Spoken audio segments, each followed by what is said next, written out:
Hello, everybody, and welcome to today's Mike Ames Recruitment Show, where we are going to be talking about something that I imagine lots of people are interested in, which is 3 ways which you can increase your prices, so you can put your prices up.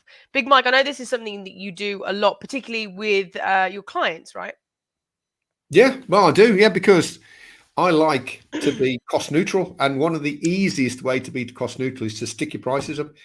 Doesn't always apply. Don't always do it first because there's a whole bunch of other reasons. But actually, and in many cases, people don't want to talk about it. It's like, yeah, we would like to put our prices up, but we just want to magically make them go up. We don't want to have the conversation. It's well, it ain't going to happen then, is it really? So yes, I really like this, and I'm really looking forward to this show. Okay, so I have a question, and I imagine everybody watching this does as well. And if you do have any questions as we go through, please do pop them in the comments for us. But Big Mike, everybody wants to put their prices up because it seems like a really easy way to make money to me in my little blonde world. Why isn't everybody doing it? That's a good question. Thank you. I And came up with it myself. yeah, I'd be interested to see if there's anybody in the audience who's got anything to say on this, actually, because I'm sure there's some reasons out there. Whether people want to share them or not, I don't know. Come on, be brave. Type them in.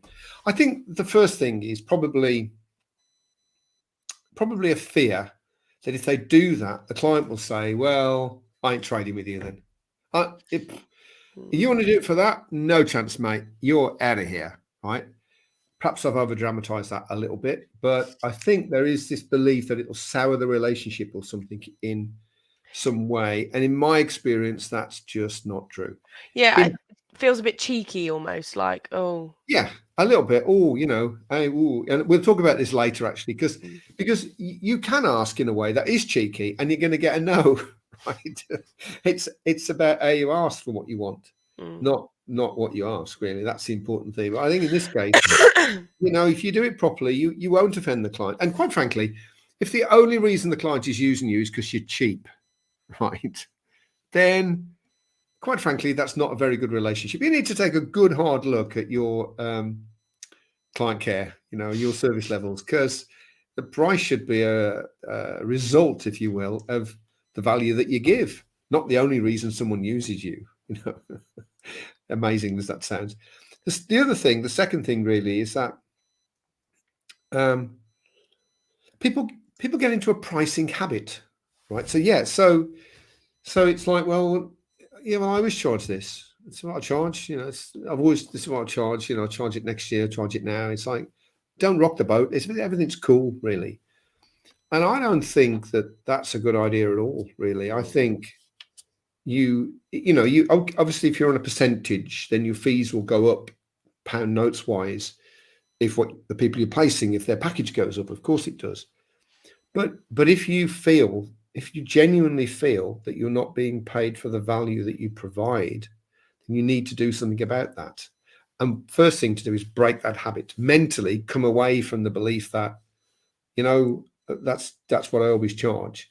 And mentally as well, come away from this belief that I'm going to lose a client if I ask this. No, you're not.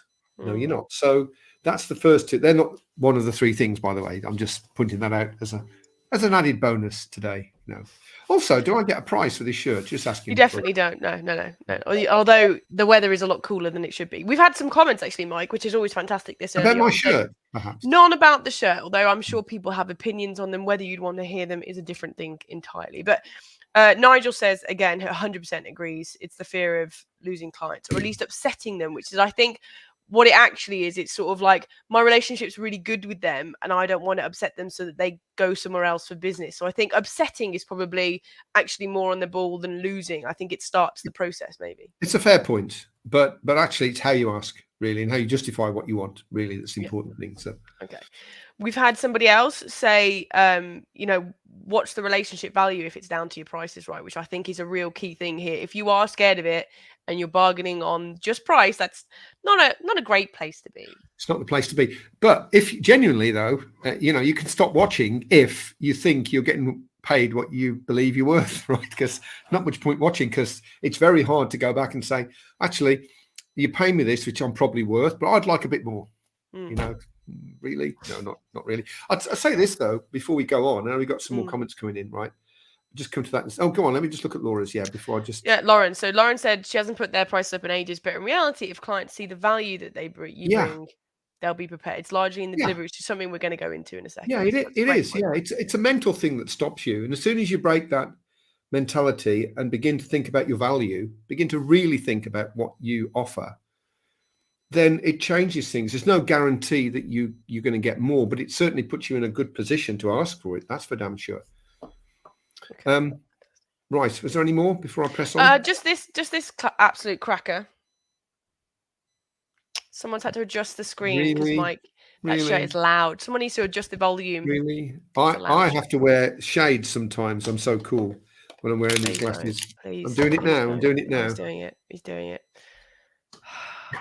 That's upset. You asked for this, so now you're getting it. Yeah, I feel like I've earned that. Right, okay, Mike, let's move on. Let's swiftly, she says, move on. Okay, so yeah, I've got a second question, Mike, which is, why are we talking about this now? So we've explained why maybe people aren't doing it, and people are much more used to margins going down than they are going up. So why are we talking about this now? Because it's the title of the show. I mean, that does make sense. Yeah. What else are we going to talk about? No, seriously, now is the best time ever because it's supply and demand. And clearly there's a lot more demand than there is supply. So whilst you're not in a position to take the piss, if you don't mind me saying so, you are in a position to bump things forward. If things flip over the next few months, and I don't think there'll be a crash. I don't know whether people agree with that. I don't think there'll be a crash, but if things cool down a little bit, which is very likely, and it started in some sectors already, I know, then it's not a great position to negotiate prices when there's more people around than there are requirements. But having said that, if you believe, and I'll say this about 10 times, if you believe your service is good enough, then you should be able to justify the price that you want to charge. I would also say on this point, it's very often, I think, perceived recruitment is just a bums on a seat thing. And it's perceived by businesses to be an irritant and time consuming, but not difficult. And I think at the moment, because everybody seems to accept at the moment that it's difficult, I think people are recognizing the value of a recruiter more right now than perhaps they would. And that's only going to last so long, as all things do. Yeah, it is. Again, a lot of it is how we think about ourselves. You are a professional service provider. That's the thing, right? You provide a professional service, just like a lawyer or an accountant, except you'd probably have more fun at the weekends, I would think. But I think, who knows? But I hope there's no lawyers watching, because that would be embarrassing. There's no accountants watching. We know some very cool ones. Yeah. Anyway, but you are in that space, and if you believe you are, that's the first step. If you think you are a bit of a, I'm sure you don't, but some recruiters, they're not a profession really. It's a job while they're waiting for their acting career to take off, or that major offer from a major corporation to come through. Really, that's not the way to think about it. You are a professional service provider. So now when we talk about lifting prices, which we're going to move on to next, that's a great basis mentally to think you are worth it. If you don't think you're worth it, then you're probably not going to get it. Okay, fantastic. So we've had another comment from Judith, which I think is excellent and leads us nicely into the next section. So pricing is always a worry, whether it's new clients or existing ones. And I agree. I think it's a lot of things that people worry about. So Mike, the whole point about this LinkedIn Live today is we're actually giving people ways to increase their prices, the ways that don't seem cheeky and like they're kind of asking for something more than they deserve. So can we look at the first way that you can increase your prices? Right. So the first thing to say is, imagine you're going to a petrol station and filling your car up with petrol. So you're going, it's 110 quid. So you go into the garage to pay, and they say it's 110 quid. And you say, yeah, but I've come here a lot, so I was hoping I could have it for 95. Or I'm going to pay cash. So, or I'm going to come in next week and fill my car up again, so can I have a discount? It's like, well, no, because it's 110 quid. It says so on the thing. You knew what you were buying. You bought it, so you owe us the money and you have to pay it. And it's because you're buying a product. It's the same as if you go into a shop. You don't haggle. It's if it says £10 you pay the £10. If I pay in cash, can I have it for less? Well, no, because that's the price. So the first piece of advice is to productize. Now, I could spend the whole show, and we've in fact had whole shows on this very subject, and we'll do again, I think. There's a whole load of myths around productization. What it is presenting what you do in a way that clients can see the value that you provide. That's what it really is. And secondary to that, helping them to engage with you in the best way for them. That's what productization really is. If you're selling a service, you're really selling yourself. And this is going to sound terrible, however I say it, but if it's a person, it's negotiable. I don't want to pay that, I want to pay this. Whereas if it's a product, it's, well, no, that's kind of what it says, really. And this is what you pay for that, and this is what you pay for that. Now, you might not think that has an effect. It absolutely does. That's the deal. Because the way in which you deliver it, it's sort of a fait accompli. It's not being opened up for discussion. It's like, that's my opening gambit. What do you think? It's like, no. Let me tell you what we provide. These are the options that you have to customize this service for yourself. These are the added extras that we throw in as part of this service. These are the guarantees that you get. These are testimonials to say how fabulous we are, right? So if you want that, then that's what it costs. And it's amazing how many people say, yeah, right then. Yeah, okay. Whereas if you just steam in and say, well, I'd like to raise my prices because I don't think I'm making enough money, it's probably not going to work, that one, is it? I know that no one would say that. I get it, right? I get that. But nonetheless, I think this productization is misrepresented. It's a sort of a way to get retained work or whatever. And yeah, you can do that. But mostly for me, it's about representing what you do, even if you've only got one offering. So you're not going to do that good, better, and best that they all talk about. It doesn't apply to you. Just do this thing, right? It's fine. So put in the product why that thing is so important and the benefits that the client has if they buy it. And that's why it's worth that much money. Yeah, so it's a bit like if you go to like a restaurant and they just like chuck some potato on your plate and then a sausage and they're like bangers and mash, or you go to like a really fancy restaurant who present it all cool and you're like, yeah, I'm paying more for this, even though it's essentially the same food. Yes, I mean, using that analogy or metaphor, analogy, isn't it? Using that analogy, some people just want cheap bangers and mash, so they're not going to come, and that's fine. That's okay. Like now we have a lot of choice, so you should use that choice. Don't work with the people that just want bangers and mash on a plate. You're looking for people that want to do business in the way that you want to do business. Now, just to answer Judith's point on this, because it's part of it really. I could include it in any of the three things really. Price points is really difficult because it does help if it's on a product for sure, because mentally people are more likely to accept it. They're used to accepting price tags. That's the price, so that's what you pay for sure. But to get that price tag, and the deal is you should be losing about 20% of the bids that you make because you're too expensive. That's what they say. So then you've got your price point about right. If you're winning them all, you're too cheap.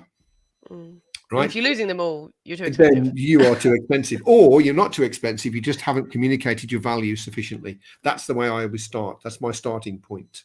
It's not that you're too expensive. It's just that you aren't communicating what you do in a certain way. Unless I look at what they do and think, you're too expensive there, mate. Too expensive, lads. In fact, I'd probably lower your prices a bit, to be honest. I think that's probably the way forward. Okay, so I've got a couple of questions actually. So first of all, somebody has mentioned that the session on productization was excellent, and I will put a link to that after the show is finished in the comments. So if you want to come back and wait around for that, or you can just directly message Mike or myself and we'll send it to you. But we've got a question, which is there a danger that productization equals commoditization? I can't say that. Well, I think you should ask Bentley or BMW, because they provide products if it's commoditization. No, if you produce a product that's a commoditized product, then yes, it is, for sure. If you produce a product which is a valued product, no, it isn't. It's the opposite. So a great question, and one I get asked a lot. We do a lot of productization projects. They're probably the most common project that we do because it's such an easy way to have an impact quite quickly. And that's the opening gambit as well. I'm just making this like easily consumable and productized. No, absolutely not. If you enrich it with value and you position it around the value that you provide, and people can see that, and you've got proof that what you say is what you do, then it's like a flavor of an ice cream. You're basically saying, well, look, this is the flavor. Do you want it? Because if you don't want this flavor, go down the street to somebody else. And the more you do that, the more you attract the people that do want that flavor. It's magical, I think.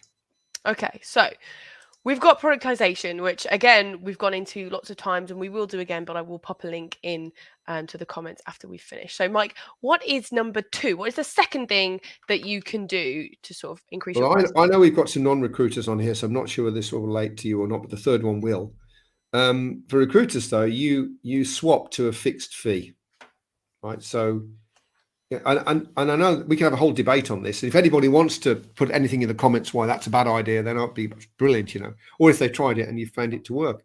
In my experience, it's always worked, really. And the reason is, well, there's lots of reasons for it. If you think about it, it's a bit weird to charge a percentage if you think about it, because what difference does it make whether you're finding somebody whose package is 60 grand to somebody whose package is 45 grand? I mean, you do the same amount of work. Why would you get paid more? It's like weird, really, isn't it? So what you do is you're basically saying to the client, well, we're switching away from just taking a gambit on pushing the package up as much as we can to get a big fee. We're just saying to you, to get that person, right, that level of person, we need to do this work, and therefore this is what it costs. So it's not productization, but it's kind of an element of it in a sense, and it's certainly what you would do in a product. But it's very much moving the argument away from what they often say, which is, well, yeah, but you look on LinkedIn, get a few CVs and send them across, don't you? Because they don't really understand what you do. Whereas this is one way you can not cloud the issue, but you can actually get people to understand without productizing that this is what we have to do to get that person. And so this is what you pay us. And you don't have to do it for every role. You can do it in bands, not salary bands necessarily. Best not to do it in salary bands because it draws their eye back to salary. Better to do it to say, well, roles of this nature, we charge this much. Roles of this nature, we charge this much. And this is why we charge that. Let me explain to you why we do that. Because we have to do so much extra work for this type of person. That's a really difficult role. So for that, we charge this, you know. Or you're a really difficult client, so we're charging more. Probably just that one's implied. That one should be implied, if anything. So I have a question on this. I imagine a lot of people watching are thinking there's a danger that you might end up having more complications on a role than you would necessarily, so you end up undercharging yourself. Is that a possibility with fixed fee? No, because it's the same as a percentage. The percentage is against the salary. You could still work a lot, but that translates into the fee that it translates into. But when you're negotiating, if you're negotiating percentage margins, every percent doesn't mean a lot to them, but it means a lot to you in money terms. So you go in and say, well, I want 20% for this. No, 15, mate. And you've only got 5% to negotiate, and they're going to want it closer to the 15 than the 20, right? So you give them a percent. Well, that's not very much a percent, is it? Right? You go and say, well, you know, the price for this, based on what you're asking me to do, and for me to be able to produce people that fit that bill, the price is going to be 12 grand, say. Then if you are negotiating, well, first of all, the chance of negotiating is slightly less. But if you are going to negotiate, then you can negotiate in terms of 500 quid or something. It's a smaller, it looks like a bigger number, but it's actually a smaller impact on your fee. Plus the fact you can sell it to the client to say, well, there's no, not that we would, but there's no benefit at all in us trying to force up the package of the candidate. We'll just get the best package for you that we can. Also, you'll know how to budget because I'm going to tell you exactly what I charge for the roles that you hire. And you can budget for that for the year because you know what you're going to pay to the penny. So there are benefits to doing this. It doesn't work for everybody. I'm just simply saying that it's worth a punt now and again. I did a project recently with one of my private clients where we did it. And he put his fees went up about £7,000. He's a search consultant, right? So obviously not low end, but his fees went up about £7,000 on average in the time that we did it. And just because he moved over to a fixed fee, and obviously it's how you present it. Yeah, there's a skill to it. Yeah. But the premise behind it is go to fixed fee and justify it based on work, not on a percentage of a value of a package. Really. We've had a good thought about maybe why people go with percentage, and they've said perhaps a percentage sounds better than a large number because, you know, you say percentage 20 is going to be smaller than 20 grand. That's do you know what I mean? So, that is a very good point. But I think ultimately they do convert it pretty quickly into an amount of money. I mean, they're not, you know, it's not like, 20%, then at the end of it, how much is that? My God, that's a lot of money. It's like, well, no, they're going to work. Well, okay, they're going to pay you this so that your fee will be about this. So they know the fee. Having said that, to support what you've just said, though, some people just, you know, it won't work for them. But I think it's worth a crack. I think it's worth a go because if it does work, if you do it in the right way, you can't just convert a percentage into an amount of money and present it, right? But if you do it in the right way, for some people, it will lift the fees, 100%. And we've had, I know you like a little bit of a different side of things. Nigel said that the only recruiter who ever offered him a fixed fee failed to fill the role. Just saying. Well, he would have failed to fill the roles had he been on a percentage as well, wouldn't he, really? So wouldn't have made any difference. Good point, though, a fair point. But I think if you're hiring recruiters, if you're a recruiter that doesn't deliver, it doesn't matter how you charge, you're not going to make any money. Well, I suppose if you get out in the retained way, you make some money. But really, you've got to be able to justify the fee that you charge. Okay. All right. So we've sort of talked about productization. We've talked about charging a fixed fee. And I think those two things do go quite hand in hand. If you productize, it helps to sort of explain it to somebody. What's the third way that people can increase their prices? Regardless of whether you go fixed fee or not, whether you go productization or not, and I know there's a lot of work in a productization project to get it, but you can sort of produce a mini product in a sense just by saying, I'm going to justify what I do. So I'm going to, as it says there, communicate the value to the client when I actually make the pitch. And a lot of recruiters just don't do that. It's a what's your fee? It's 15%. Well, okay. Honestly, no end of clients think that you guys just hit the markets, do a few phone calls, send a few emails, go for lunch, send the CV in, and then charge them 12 grand. And we all know that that's not the case, but no one has communicated that. And the argument is the client's not interested. Well, some clients aren't. But if you're having that conversation, especially if you've got two versions of what you do, say contingent and an exclusive, say, for example, it doesn't have to be that, by the way. You can productize around anything. But if you're saying, well, okay, if you want me to just do it in a contingent, because I can't go to the depth that I normally would, it's this much. That's what it is. That's the fee. And if you transferred that into a fixed amount of money, that's how much it costs you. However, if you want me to do more, let me tell you what else I can do to increase the chances of you getting a better quality person, then it's this, and that's what that costs. And I'm a big believer in exclusive, really. Retained, if you feel very confident that you can deliver, as per the person that provided to Nigel, who didn't. But exclusive, if you're any good, if you've got a month on a project, you really should find somebody if there's somebody there. But it enables you then to go a little deeper and spend a bit more effort on it. But there is this justification that normally, if you were sending anything, they teach you, if that's the price there, where's my hand there? If that's the price, right? And I tell you what, I'm backwards. Okay, that's the price and that's the value. If you want to lift the price, you've got to lift the value. You can't just say, well, I want this. You've got to be able to explain to somebody exactly what you're doing and why you're doing it, what the benefit is to them of doing it. And if you do that, some people are going to accept it. And ultimately, and this isn't one of the three, but ultimately it comes down to your chutzpah. It comes down to your nerve. If you've got a lot of work out there, then you're more likely to say, well, that's the price. So I'm here if you need me. Desperation does. Yeah. And right now is the best time. It's kind of finishing where we started. Right now is a really good time because there's a lot of work around to be a bit more ballsy, to put a case forward that you think is a reasonable case that demonstrates your value, that demonstrates the benefits to them of working with you, and then put a price on it, whether it's a percentage or a fixed fee, and say, that's it, mate. That's your lot. So with this, Mike, is when you communicate the value, are you doing this in like a conversation? So you're saying, well, this is the price, and they're saying, why is that the price? And you go, because of these reasons. Or is it one of those things that you're like drip feeding through your content or stuff like that? How does it? No, really, it's the pitch. Right. It's everything together. And really, they always say about the price. Well, first of all, get your price in first. Don't ask them what their percentage is because you're negotiating around their price point, then not yours. Yeah. They get your price in first, and whether it's percentage or fixed fee. But before you do that, you've got to build up the value case. Okay, so this is what you want. This is what you're looking for. These are the constraints. You don't want to be inundated with CVs. You want the right people. You want to be in control of the process. You want to know what's going on.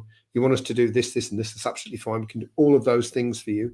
And in order for us to do all of that, this is what it's going to cost you. Or as we say, as we train people to say, your investment will be this amount of money. Oh, the terms. I know. It's all about the nomenclature, isn't it? Your investment will be $8,000 for this piece of work. And that's the bottom line, Okay. Well, we've had some really great questions, actually, if we can just pop to them. So someone said that they see so many recruitment agencies that send out invoices that say nothing but the pound value to be paid. to them, that's just another missed opportunity to reference the product or service that you're about to pay for and what you got for it. Absolutely, 100% right. Just before that we went on air, I had BMW on. My car's gone in today because the brake pads. Now they found that the calipers are frozen up, this, that, and the other. Right, but they sent me a video showing me this, and they rang me up and explained it to me, and it will appear on the bill. So it doesn't feel like I'm being ripped off for 1,400 quid. Yes, folks, 1,400 quid to get, I know, a new set of brakes on. But the point is they, as you say, and that's a very good point. I don't know who you are, but it's a very good point, because it really is about justification. And if you pay a builder, they send you an invoice, they've itemized what they've done for you. Well, they should do at least. So yeah, that's a very good point. Fantastic. And then Martin's made a really good point. If you can articulate what you do, for example, not just post an advert that the client can do themselves, and this helps your justification of why you charge the fee that you do. For example, Martin offers a 6-month 100% rebate, provides video profiles, delivers a search methodology, and they have all worked in the professions that they recruit for. So clients appreciate the why of what makes us different. It's a form of productization. That's a basic form of productization that you've got there. It's basically saying, look, this is what we'll do for our money. And this is what we do that other people don't do. And don't forget, when we talked about USPs, we did a show on USPs. It's not possible really to come up with a feature which is going to be unique.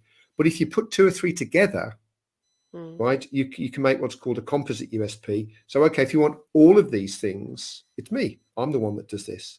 So you're absolutely right. It's about drawing out that reason why people would use you, and they can see what they're getting for it, and they want it. Yeah. Because for every feature that you're drawing out and saying this is unique to us, or very uncommon at least, you're then giving a tangible benefit to them. Get this from us because then you can do this, or then this happens. A lot of it is in the pitch. In fact, it's all in the pitch, really, I think. Fantastic. And people don't pitch. They just say, well, that's what we'll charge.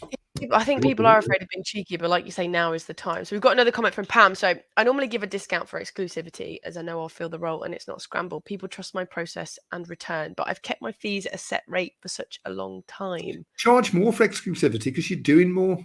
You're doing more. I get the fact that you're more likely to make a placement, but the client must see that you're doing more, because the thing with exclusivity, you do go deeper and longer. That's the point of giving it to you.